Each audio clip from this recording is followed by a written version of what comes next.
औज़ुबिल्लाहिमिनश्शैतानिर्रजीम बिस्मिल्लाहिर्रहमानिर्रहीम। तमाम देखने और सुनने वालों को ज़ीशान अज़हर की जानिब से प्यार भरा सलाम। आज जुम्मे का दिन है और जुम्मे का दिन हमारे लिए बहुत अहमियत का हामिल है, क्योंकि मुस्लिम उम्मा में तमाम चीज़ें, तमाम बातें, तमाम पहलुओं पर गौर और नज़रसानी की जाती है, तमाम फ़ैसलों को सरअंजाम दिया जाता है। अब तो खैर चीज़ें हॉल्स पर चली गई, लेकिन जब प्रीवियस ज़माने में अगर हम देखें तो जुम्मे के दिन निकाह को आम किया जाता था, यानी जुम्मे की नमाज अदा के बाद जो है वो असर से पहले पहले असर की नमाज के फ़ौरन बाद निकाह को मुकम्मल किया जाता था और सुन्नत इब्राहिमी जो है, ये सुन्नत मोहम्मदी जो है, उन तमाम चीज़ों को तकमील दी जाती थी। इसी के साथ गेस्ट आज मौजूद हैं, उनकी तरफ हम चलेंगे। सबसे पहले आज हम काफ़ी अर्से बाद सॉरी किचन की तरफ जाएंगे। किचन में हमारे साथ मौजूद हैं हाजी मोहम्मद फ़हीम साहब, जो FBC बिरयानी सेंटर के रूह रवा हैं, और आज क्या बना रहे हैं उनसे जानेंगे। अस्सलाम वालेकुम रहमतुल्लाह। वालेकुम। कैसे मिजाज है फ़हीम भाई? अल्लाह का नाम सुना तो ठीक है। मैं ठीक था फ़हीम भाई। आपको तो पहले सेहतियाबी पर अल्लाह ताला आपको मज़ीद तरक्की दे कि आप बीमार थे और नहीं आ पाए थे, और हमने बीच में अनाउंस किया था, लेकिन फिर मैं बता दिया चलूँ अपने देखने वालों को कि फ़हीम भाई बीमारी से लड़ रहे थे, मतलब डेंगू से इनकी तबीयत ख़राब थी, लेकिन अब बेहतर हैं। तो फ़हीम भाई आज हम क्या बना रहे हैं? आज हम बना रहे हैं देगी बिरयानी 1 kg वाली। 1 kg वाली। अच्छा, हम देग भी साथ ही लेकर आए। मुझे पूछते थे मैं ये देग वाला काम तो नहीं है, तो कहते मैं साथ लेकर आऊंगा। तो इंग्रेडिएंट्स की तरफ चलते हैं।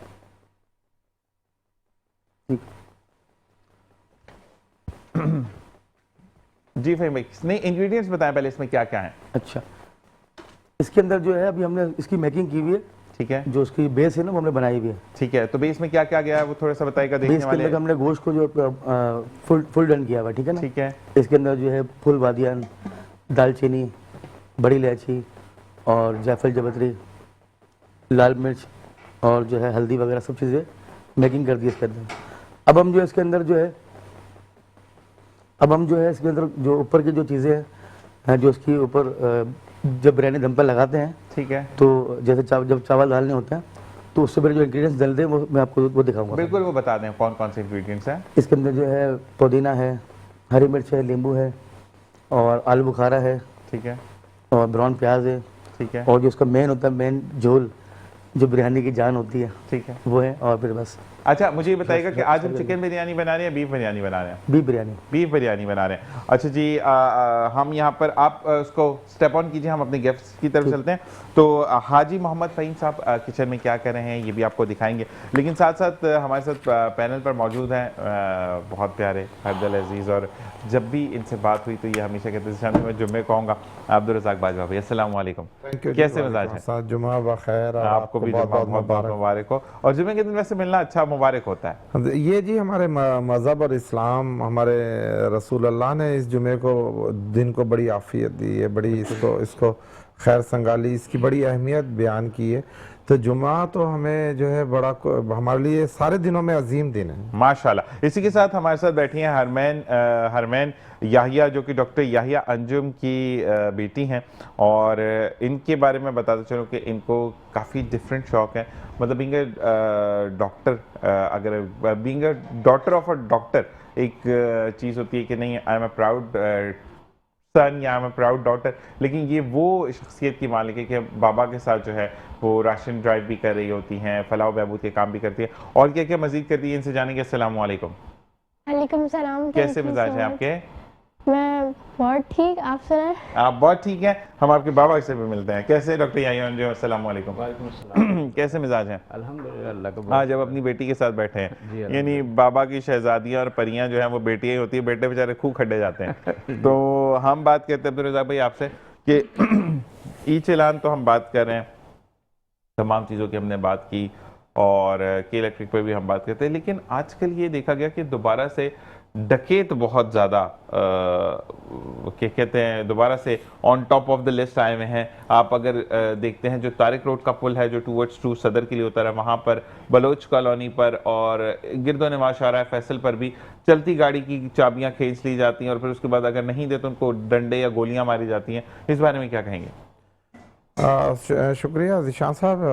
कराची शहर की आबादी बहुत ज़्यादा है, मतलब ये अब एक मुल्क की शक्ल इख्तियार कर गया है। इसे अब शहर कहना या एक आम शहर कहना, तो ये शहर नहीं, अब कहा जा रहा है जो दानिश्वर, कलमकार, सहाफ़ी, अब ऑफिशली तो नहीं गवर्नमेंट इसको इतना कहती, लेकिन लोग कह रहे हैं कि 4 करोड़ के लगभग ये आबादी है इस शहर की, जो एक मुल्क की कई मुल्कों से बड़ा शहर है कराची।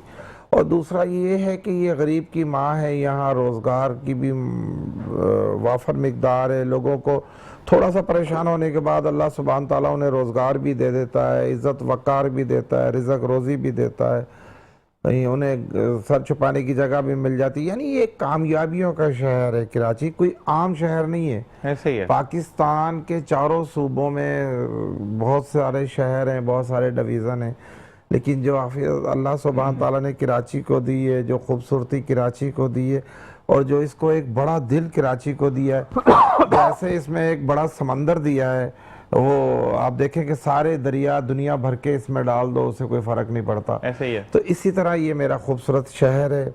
अल्लाह सुब्हान ताला इसकी रोशनियों को, इसकी जगमगाती सुबह को, इसकी जगमगाती शाम को हमेशा कायम और दायम रखें, क्योंकि इस शहर ने हमें बहुत इज़्ज़त और मर्तबे दी।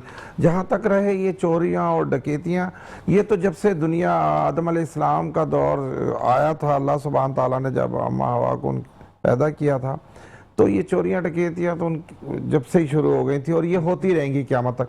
हाँ, इनका कम होना और इनका ख़त्म होना, इसके लिए जो इंतज़ामिया है, पुलिस है, रेंजर्स है शहर में, ये उनकी ज़िम्मेदारी है। उन्हें अपनी ज़िम्मेदारी सही तरीके से निभानी चाहिए, उन्हें इन जराइम पर कंट्रोल करना चाहिए। और मैं आपको ज़ीशान साहब एक बात और खूबसूरत, ये जो कराची में आपको डकैत मिलेंगे या मतलब और दीगर जराइम में लोग मुलव्वस मिलेंगे, मंशियात फरोशी में या ये जिस किस्म के भी जराइम हो रहे हैं, उसमें मैं समझता हूँ कि यहाँ के जो हमारे मकामी लोग हैं वो 0% है।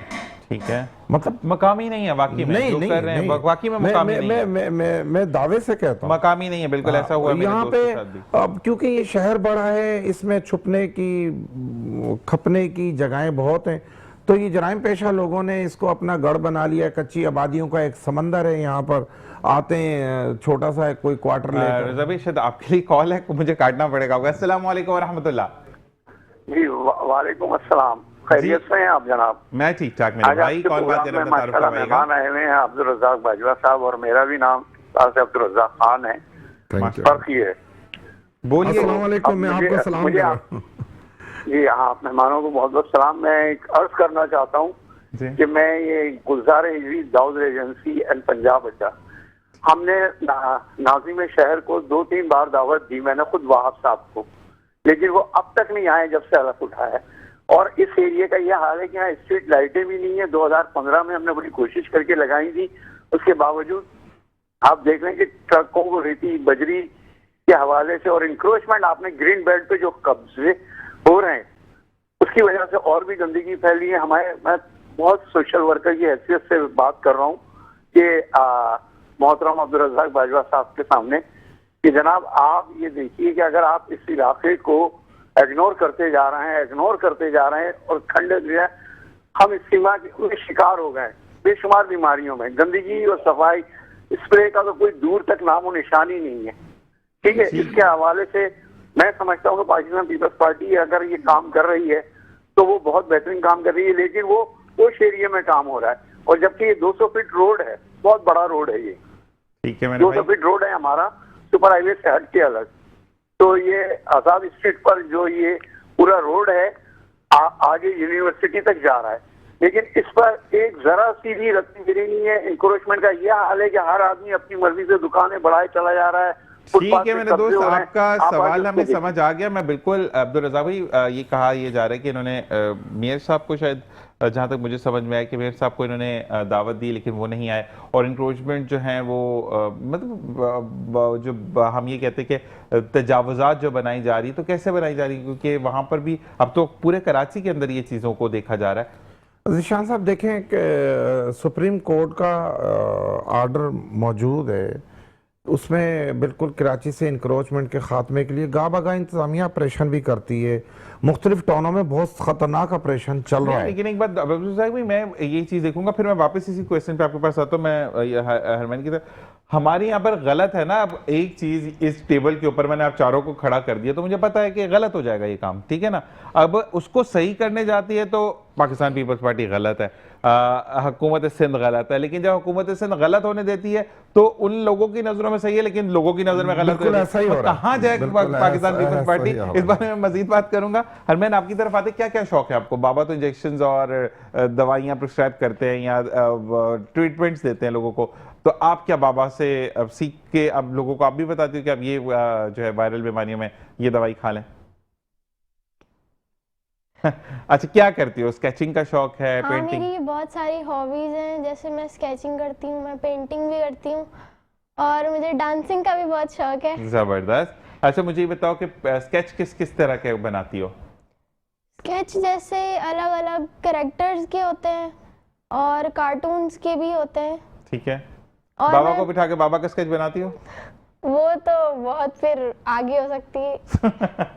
अच्छा, मुझे बताओ कि जब बाबा सोशल वर्क कर रहे हो तो उसमें आप हाथ बैठाती हो, ठीक है, जी। तो किस किस तरीके से राशन की पैकिंग करती हो या लोगों की लिस्ट बनाती हो कि इनको चला गया, या कुछ लोग आते हैं तो वो कहते हैं बाबा ये मेरे नज़र में थे, इनको हमने राशन देना, किस तरीके से मदद करती हो आप? मतलब आप जब सोशल वर्क करते हैं ना बाबा, जी। राशन डिस्ट्रीब्यूट करते हैं, तो आप कैसे मदद करते हो बाबा की?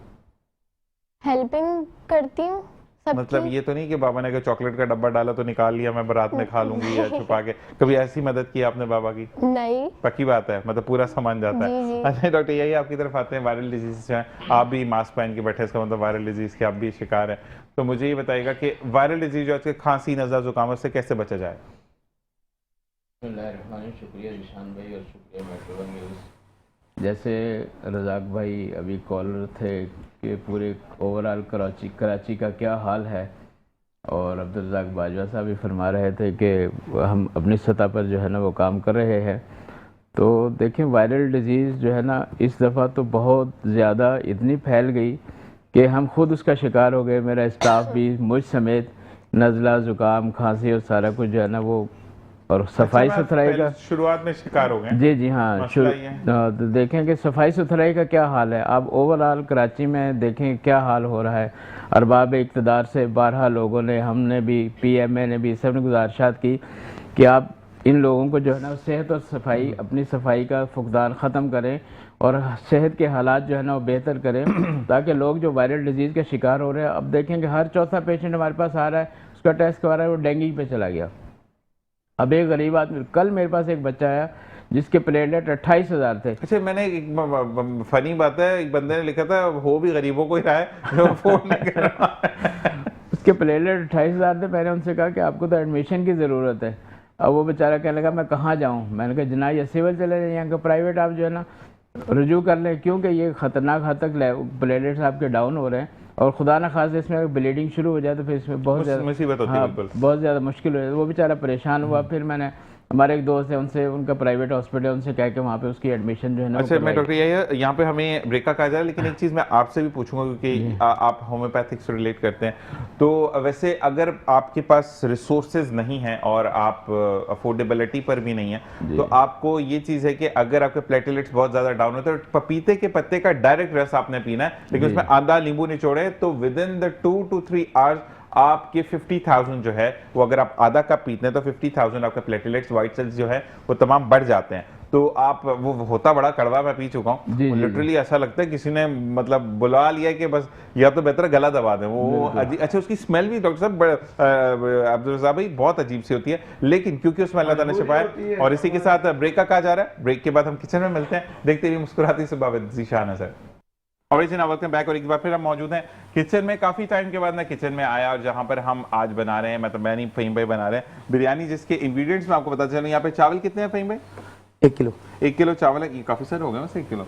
अच्छा जी, यहाँ पर घी मौजूद है, पुदीने के पत्ते हैं, यहाँ पर मिर्चें हैं कटे हुए, ये नींबू मौजूद है, और ये इनका कोई ख़ास मिक्सचर है, इसके बारे में हम कुछ नहीं कह सकते, और ये हम जानेंगे इनसे मज़ीद आगे भी। और प्याज तला हुआ है और साथ ये आलू बुखारा है, ठीक है। अब यहाँ पर देग में से धुआं उठ रहा है, तो इसका मतलब है कि देग अब रेडी है। तो हम चावल असेंबलिंग करते हैं, और साथ साथ जो है, अच्छा जी ये प्रैक्टिस है, आपने कोई भी गर्म चीज़ हाथ से एकदम से डायरेक्ट यूज़ नहीं करनी, क्योंकि फ़हीम भाई लोगों को प्रैक्टिस होती है। जी फ़हीम भाई, अब हम यहाँ पर जो है वो इसका जो झोल है वो लगाएंगे, ठीक है। ठीक है, झोल कहेंगे इसको, अच्छा बस आप कुछ भी झोल कह ही रहे हैं, हम करते हैं झोल कह रहे हैं, बस मसला नहीं है। यहाँ पर अब जो है वो अच्छा वो एक वाइब आ रही है जो आपकी ना शादी वाले खाने में से आती है ना, तो जब आप देख कर ये 3 स्पून, अच्छा ये अंदाजे 1 किलो में 3 स्पून। 1 किलो में 3 स्पून, ठीक है जी। ओके, यहाँ पर ये हो गया। अब इसके बाद क्या होगा फिर भाई? इसके बाद पुदीना जाएगा, मिर्चें भी जाएंगी, सब जाएगा। अच्छा मिर्चें अगर कुछ लोग कम खाते तो वो कम कर ऑप्शनल सकते है, वो कम कर सकते हैं। और धनिया भी आपके ऊपर, पुदीना भी आपके ऊपर है कि डिपेंड करता है। पुदीना जो है वो 1 किलो में तकरीबन जो है जो उसकी जो गड्डी आती है वो आधी डाल दें, फिर आधी डाल दें।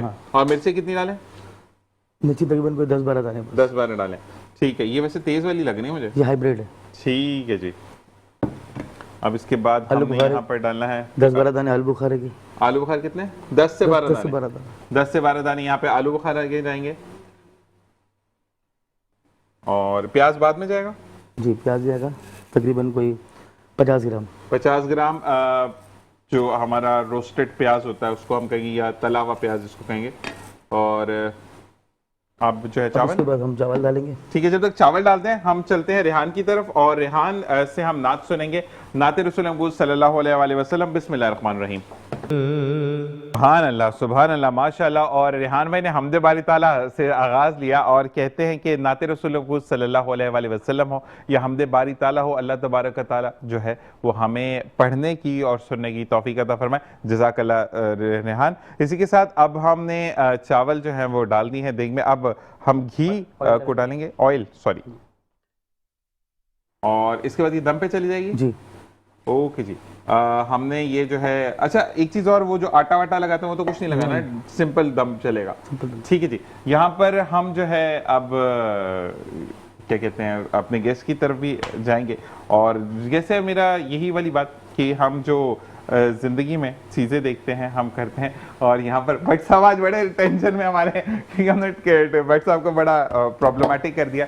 रज़ाक बाजवा साहब से सवाल है मेरा कि रज़ाक भाई ये बताइएगा कि अब तो भत्ते की पर्चियाँ आ रही हैं, और जो इनके साथ है कि भत्ते की पर्ची जब मिल रही है और लोगों को अब जो साथ साथ, या ब्रेक ले लें, चलिए जी मैं सवाल कर लेता हूं, फिर वापस आते हैं ब्रेक के बाद जवाब पूछेंगे कि अब जो भत्ते की पर्चियां आ रही हैं उसके साथ साथ मसला यह है कि इंटरनेशनल नंबर से कॉल आ रहे हैं और फिर भत्ते की पर्ची के साथ गोलियां भेजी जा रही हैं, तो इसका क्या सद्देबाब होगा, इसको कैसे हम चीजों से दूर हो सकते हैं, ये जानेंगे ब्रेक के बाद। देखते हैं एक शॉर्ट ब्रेक के साथ, मिलते हैं ब्रेक के बाद। देखते रहिए मुस्कुराती सुबह, ज़ीशान है सर। और जनाब वेलकम बैक। और जैसे कि हमने अब्दुल रज़ाक बाजवा भाई से सवाल किया था ब्रेक पर जाते हुए कि प्रॉब्लम यहाँ पर कैसे सॉल्व होगी, तो जी अब्दुल रज़ाक भाई कि ये जो पर्चियाँ दी जा रही हैं और साथ साथ जो है वो गोलियाँ तक दी जा रही हैं, साथ भिजवाई जा रही हैं।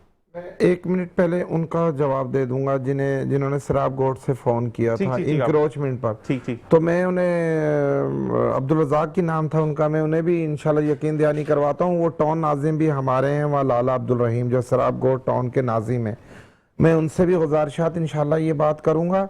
और हमारे जो नाजिम हैं, हमारे कराची के मेयर साहब हैं, जो उन तक भी इंशाल्लाह इनका पैगाम भी पहुँचाऊँगा, इनके तहफ़्फ़ुज़ात भी पहुँचाऊँगा। और वहाँ पर जो बजरी की एक बड़ी अरसे से, यानी कम से कम मुझे ज़ीशान साहब 35-40 साल मेरी ज़िंदगी के उन्हीं बजरी के ट्रकों की, वो उन्हीं इंक्रोचमेंट को देखते हुए मुझे हो गई ये खासी, बिल्कुल ठीक दुरुस्त फरमा रहे हैं। वहाँ पे इंक्रोचमेंट भी है और बजरी वालों ने बहुत बड़ा एक वहाँ पर माफिया भी बना हुआ है, उसको भी मैं इंशाल्लाह इनकी ये शिकायत मैं मेयर तक इंशाल्लाह ज़रूर पहुँचाऊँगा। जहाँ तक अभी आपने फरमाया कि जो कराची में ताजिरों को भत्ते की पर्चियाँ मिल रही हैं, ये इंतहाई तफ्शीशनाक सूरत हाल है जी। बिल्कुल, ये सारे काम रिलेटेड हैं पुलिस से, पुलिस की जिम्मेदारी है। देखिए बहुत बड़ी जो तादाद में रेंजर्स हमने यहाँ पर बुलवाई हुई है कराची के अमन अमान के लिए, कराची में चोरी डकैतियों के खात्मे के लिए। और रेंजर्स की बेसिकली जिम्मेदारी यही है, भत्ता खोरों को, जराइम पेशा लोगों को, क्रिमिनल को पुलिस के साथ मिल कर के उन्हें हिरासत में लेना। तो मैं डीजी रेंजर साहब से भी गुजारिश करूँगा कि आप नीचे जो हमारे रेंजर्स के जवान हैं उन्हें इस चीज़ पर थोड़ा सा करें। और फिर जो जहाँ तक अभी ये जो पर्चियाँ मिल रही हैं, मैं समझता हूँ कि आज से अगर हम 10-12 साल पीछे चले जाएं ज़ीशान साहब, तो कराची तो पूरा बत्ता और दहशतगर्दी और कत्ल व गारत और चोरी डकैती की नज़र था। अल्हम्दुलिल्लाह आज पाकिस्तान पीपल्स पार्टी की गवर्नमेंट ने, वफाक की गवर्नमेंट के साथ मिल करके हमने इसे खासा 95% मैं समझता हूँ कि सूरत हाल काबू में। लेकिन फिर भी अगर कहीं इस तरह के जराइम पेशा लोग अगर 2% या 4% या 5% ऐसा कर रहे हैं तो उनके खिलाफ सख्त एक्शन की ज़रूरत है।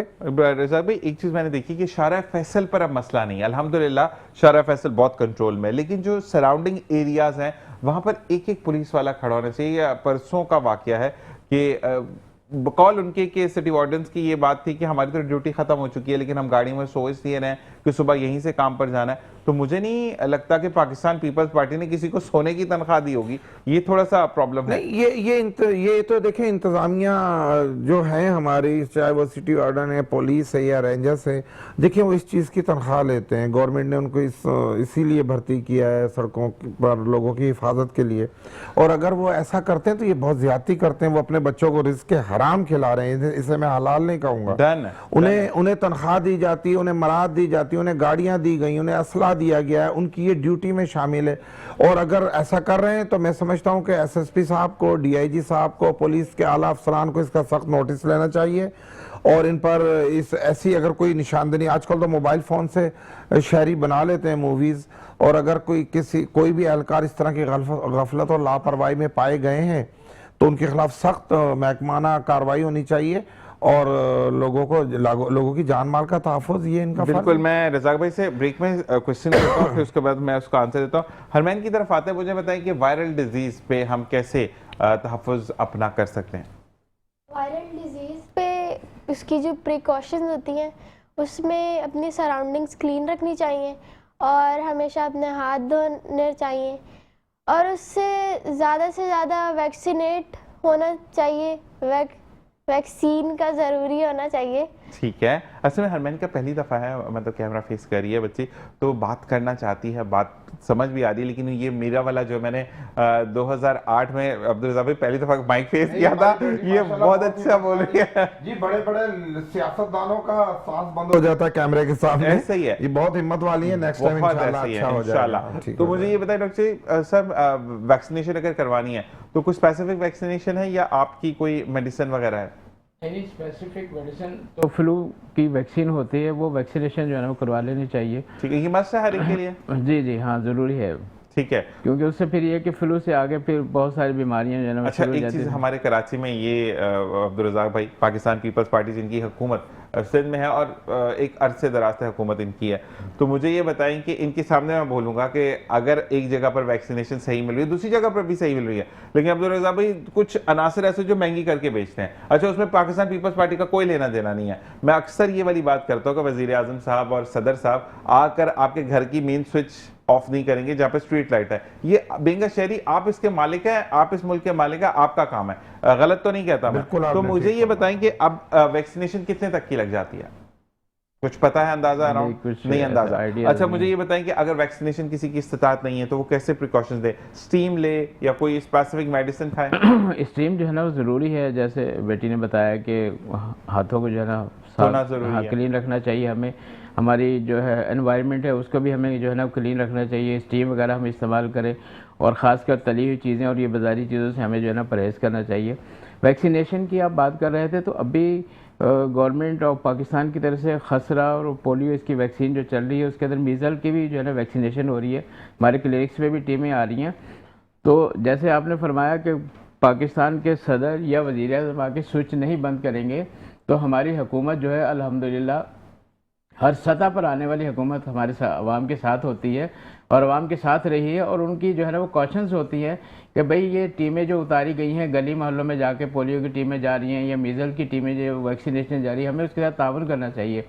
हमें बहुत, मैं ऑनलाइन कहूँगा, बहुत मुझे अफसोस से कहना पड़ता है कि देखिए पोलियो को एक अरसा हो गया कि पोलियो ख़त्म नहीं हो पा रहा, कभी ना कहीं से कोई केस निकल आता है। जब भी पोलियो की मुहिम चलती है, हमारी मीटिंग्स होती है, हमें बुलाया जाता है गवर्नमेंट की तरफ से, या जो रूरल डिस्पेंसरीज रूरल एरियाज़ में बनी हुई हम उसमें जाते हैं, हमें पैगामात मिलते हैं, हम वो पैगामात अपने मैसेजेस वो अपने सारे आवाम तक पहुँचाते हैं, जो मेरे पेशेंट्स हैं उन तक, कि भाई ये जो गली गली आ रहे हैं, गवर्नमेंट ने हमें जो है वो ये सहूलत दी है कि आपको फ्री पोलियो की मुहिम चलती है, फ्री आपको इंजेक्शन दिए जाते हैं, फ्री आपके बच्चों को कतरे पिलाए जाते हैं, खुदारा आप इनके साथ तावन करें।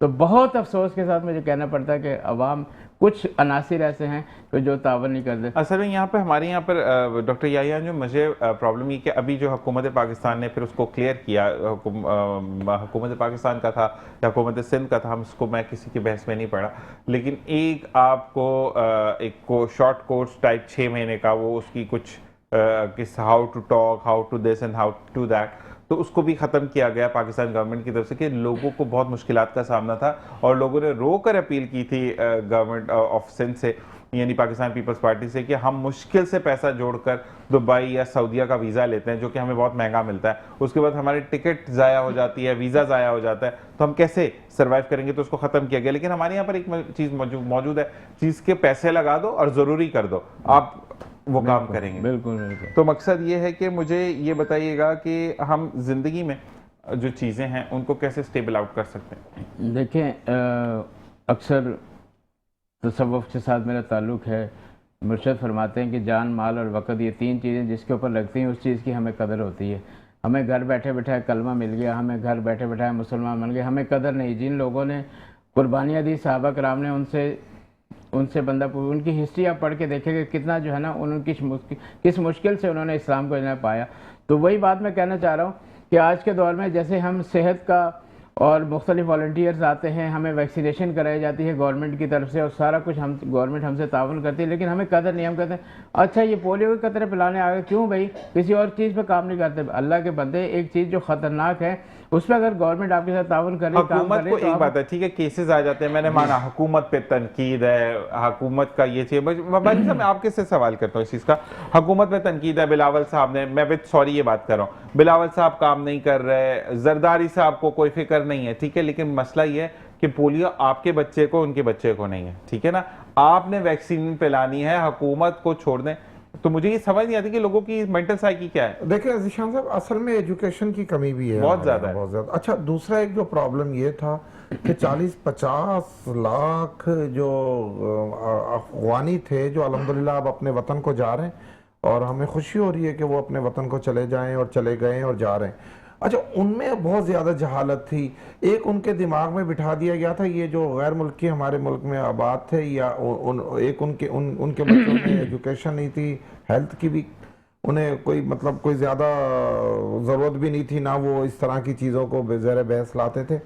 अब वो लोग, मैंने अक्सरियत जो देखी, जो हमारे मकामी लोग हैं पाकिस्तानी अल्हम्दुलिल्लाह, वो इस प्रॉब्लम को समझते हैं और वो अपने बच्चों को बहुत केयर करते हैं। हम लोग बुला कर, मैं कभी अपने घर के आगे बैठा होता हूँ या लोगों से मिल रहा होता हूँ और वहाँ पर जब ये पोलियो की टीमें, हमारी बेटियाँ, बहनें, बच्चियाँ जब वो लेकर के आती हैं, पूछती हैं कि जी इस बिल्डिंग में बच्चे हैं, मैं खुद साथ लेकर के जाता हूँ और मैंने नहीं देखा कि हाँ, हमारे यहाँ अगर उस वक्त की, मैं पिछले 2-3 महीने पहले की बात बता रहा हूँ, अगर कुछ गैर मुल्की लोग वहाँ पे किराए पर रह रहे थे, अफगानी जो हुकूमत पाकिस्तान की मर्जी से रह रहे थे इजाज़त, तो वहाँ पर वो लोग नहीं पिलाते थे, वो लोग हमसे भी बदतमीजी शायद वो कम करते थे, लेकिन वो ऐसे बचते थे जैसे कि हम उनके बच्चों को जहर पिलाने के लिए लेके जाए। तो ये सबसे प्रॉब्लम ये है कि एक तो दीन से दूरी भी है, मैं समझता हूँ, और दूसरा है कि हमें इल्म से, तालीम से भी दूरी है। जहालत है, बच्चे माजूर हो रहे हैं, आपके बच्चे लेकिन उन्हें इसकी कोई कदर, वो ये समझते हैं कि हमें ना जाने पता नहीं क्या कोई ऐसी मेडिसिन पिलाई जा रही है जिससे हमारा दीन खतरे में हो जाएगा, हमारा ईमान खतरे में हो जाएगा। अरे बाबा, ऐसी बात नहीं, इलाज के लिए तो हमारा मजहब आपको इजाज़त देता है, आप अपनी बेहतरी के लिए, अपनी फैमिली की बेहतरी के लिए आप हर तरह का इलाज कर सकते हैं। असल में रज़ाक भाई, एक चीज़ मैं और बताऊँगा कि दीन में है कि एहतियात बेहतर है इलाज से, ठीक है। अगर किसी को बोलो कि यहाँ से नहीं गुजरना, हो सकता है कोई दुश्मन अनाज से खड़े हो, डकैत फॉर्म में कोई बंदा खड़ा हो, तो अबे भाई मर्द बनो। अच्छा भाई, एहतियात करना तो इस्लाम के नहीं, अंदर है। बिल्कुल एहतियात करना, आपको हर चीज से टकराना तो नहीं है। ऐसे ही है। आप देखें कि पोलियो की जो टीमें थी, जो हमारी बच्चियां ये सर्विस दे रही थी लोगों के घरों में जाकर, हम सोए हुए हैं, वो दरवाजे पर खड़ी हुई हैं, मिन्नतें कर रही हैं, बेचारी रिक्वेस्टें कर रही हैं कि बहन, बेटी, बाजी, बाबा, अंकल, भाई आप अपने बच्चों को बुला दें। वो कितनी खिदमत कर रही। अच्छा, उन पर भी कराची में भी क्या पूरे पाकिस्तान की सतह पर उनकी जानें भी महफूज नहीं, उन तक पर उन मासूम बच्चियों पर भी फायरिंग की जाती है ऐसे कि ही है। ये क्यों आप भले का काम कर रहे हो, आप क्यों। तो मैं ये समझता हूँ कि जहाँ जहाँ हमारे यहाँ जहालत का जोर बहुत ज्यादा है, वहाँ बाहर मुल्क की मुदाखलात भी बहुत। वो कहते हैं कि इनके बच्चे क्यों सेहतमंद हो, इनके बच्चे क्यों एजुकेशन मुकम्मल करें, ज्यादातर तो इनके- पड़ोसी मुल्क के पेट में दर्द रहती है कि अगर वो दोबारा अच्छा, वो कहते हैं ना कि बदकिस्मती से जिशान साहब, माफी चाहता हूँ, आपकी बात मैंने रोकी। हमें जो इस तरफ का पड़ोसी मिला वो भी बेरहम मिला, जो इस तरफ का मिला वो भी बेरहम मिला। ऐसे ही है। अच्छा, कसूर भी हमारा कोई नहीं है। हमने तो इंडिया से भी कभी नफरत नहीं की, हमने तो अफगानिस्तान से भी कभी नफरत नहीं ऐसे ही की। है। हमने तो उन्हें अपने साथ सिमोया 40, 45, 50 साल अपने घर में रखा। ऐसे ही है। अपना आटा, चीनी, दाल, घी, गोश्त सारा कुछ उन्हें दिया, उन्हें नौकरियां दी, उन्हें यहाँ पे इजाजत दी काम करने की। ऐसा क्या आप किसी मुल्क में रह सकते हैं जाके 40-50 साल?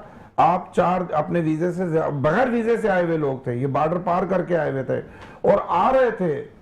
तो मैं समझता हूं कि इंशाल्लाह इनके जाने से एक तो जराइम में कमी आएगी, मैं गारंटी दे रहा हूं आपको। इंशाल्लाह जराइम में भी कमी आएगी, जहालत में भी कमी आएगी, और इंशाल्लाह जो हमारे बच्चों को हमारे ही क्रिकेट स्टेडियम में बैठ के हमारे ही झंडे की बेहरमती करते थे, हमारे खिलाड़ियों की वो हौसला शिकनी करते थे, तो इंशाल्लाह वो वापस चले गए। अब आप देखिएगा कि ये सारी चीजों में कुछ ना कुछ जरूर बेहतरी आएगी इंशाल्लाह। और मैंने आपसे सवाल है कि मुझे बताओ कि स्केच कितनी देर में बना लेती हो?